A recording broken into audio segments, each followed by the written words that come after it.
and then things changed a little bit when I was born. Then things changed a lot when my sister was born.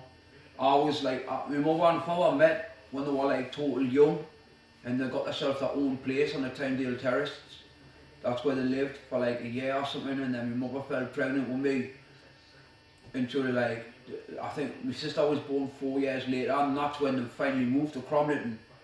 You know what I mean? Like because they wanted my sister to have a proper upbringing, they knew that I wouldn't have one, and my sister wouldn't have one living down in Wales End. But it was already too late for me because I had already chose the life I wanted to go and do by the time I was like 4 years old.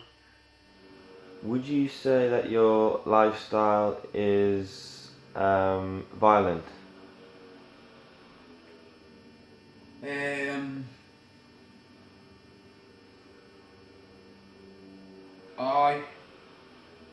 I'd say that it's probably the most violent lifestyle out of all of my family I've had. Like my father used to tell me stories when I was a youngster about stuff that he'd done. I think as I've got older, I've already done all that stuff that my father did that made him a bit of a rebel and a bit of a gangster. I've already done that stuff by the time I was 18. So I think that being violent is in my nature. You know what I mean? So why do you feel the need to use violence? Because I think violence gets you everything in life. If you don't be violent to people, they don't look up to you. But someone starts on you, this is a little trick. Actually, hang on, just stay there a sec. I'll just get something that you need. Right, this is the trick, this is what you do, right?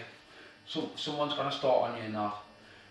They go on, you say you walk into a nightclub and all that, and like they've got stuff on that, and you stand there and that, and someone turns around and goes, ha, you little puff, and you go, oh, hi, are you alright? I don't want any bother, not like that. And the bloke turns around and goes, who the fuck are you like? And you just go, oh, just there, I just want to have a good time, just leave us alone, and you just try and ignore him and that. But still, you fucking get on your nerves, you know what I mean? And he turns around again and goes, you think you're hard like? Yeah, showing off like, you little fucking puff, I'll knock you out, man. And you just go, no, are you trying to tell me what to do like? Are you trying to tell me no like? What do you think I am like? Yeah? You fucking little puff, and you're just going, fuck that. And then, this is what you've got to do. This is a little tip from fucking Buzzcocks. This is how you get out with that one. He turns round again, you little puff, and you just look at him and go, yeah man, I'll fucking far taller than you, little fucking puff. I'll fucking rake your face off, man. And you'll go, oh, think you're a little hard cunt, like, and you go, yeah man, I'm fucking harder than all your family put together, you little fucking daft cunt.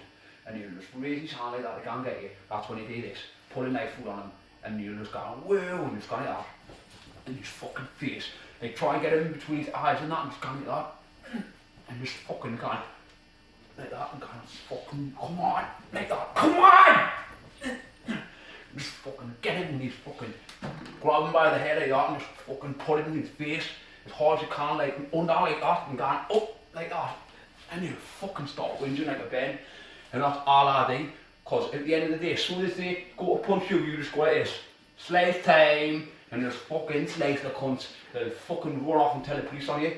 By the time the police come, you know how easy it is to get out with that? You just put a knife on someone else, like that, and put it next to them, and just go, just walk off. Do you get involved with the police a lot? Aye, all the time. I'm always getting involved with the police. And what's that for? Violence? Out, you can think of just like usual stuff, like smoking tat and having fights with people, breaking into old people's houses, selling drink to kids, buying kids tabs, you name it, I've fucking been locked up for it. Is your criminal record very big then? Aye. Aye, it's big like.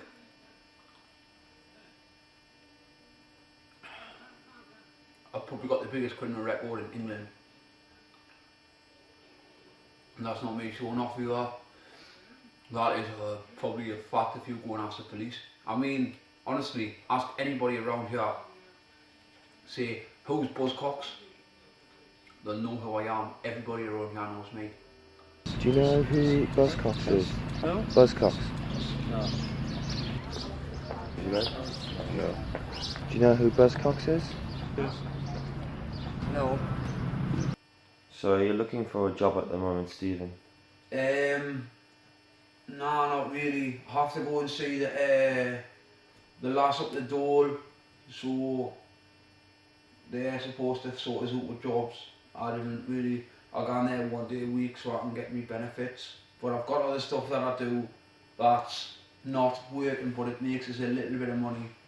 I told the lass up the door, I said, yeah, I'm not being funny like, but if you expect me to work somewhere and give up my like, unless it's a proper fucking excellent job, then I'm just blatantly not gonna do it. And she just looked at us and she just said, you'll have to, because we'll not pay dole anymore. And I just went, I was just looking at her for about 2 minutes, just staring at her, and I was just thinking, fucking right, I'll fucking kill you. But she just fucking dropped her arse and she gives us the door and she never gives us any job interviews, so. Would you not rather have a job than just sit in all day?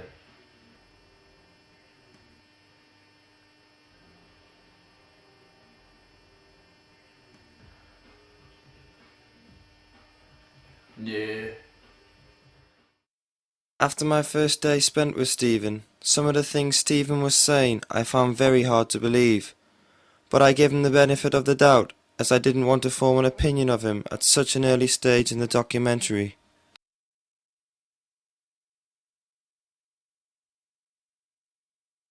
So Stephen, how long have you been doing window cleaning for? I've been doing it for years. It's like a tradition, or family tradition. It's been passed down, you know what I mean? My father showed me how to do it. And like, when I have a kid, I'll be his father and I'll tell him how to do it, you know what I mean? So how long do you usually do this for? How many customers do you have? I've got loads. So Stephen, did you say that your dad actually did this job as well? Aye, it's a family tradition. My father started on this house. Like when he first started window cleaning, when he learned off my granddad. And when I learned off my father, this is the first house I had to clean. And this is like one of the fucking best houses on the estate. Like, it's not as good as like some of the gangsters are now and that, but you know what I mean, this is like a good roost, this like to start off on, like when you're first coming into window cleaning. But like loads of people think like, yeah, window cleaning is a fucking little mouse job, man, why you want to do that for, you that cunt? And yeah man, window cleaning's fucking a rake as well if you know what you're doing with it. Because A, you didn't even have to pay taxes on the money that you earn, you know what I mean?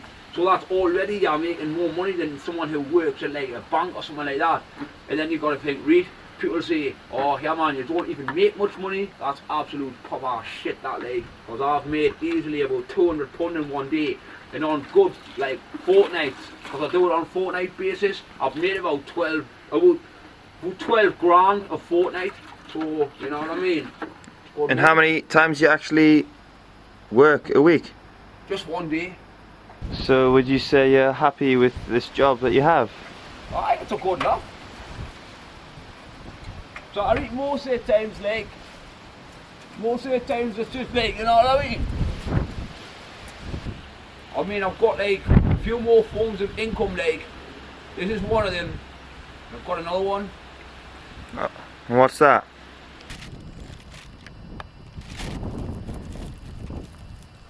That one I can make about £250 a week collecting golf balls.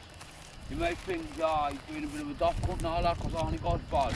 Come on. There's a golf field over there, man. Loads of rich cunts and all that gone playing golf. I just come here. Like before I tell this when I was about 10, I collected about 200 golf balls a day, and I just gone round there and I just gone, yeah, who wants a golf ball here? And I was looking at them like this.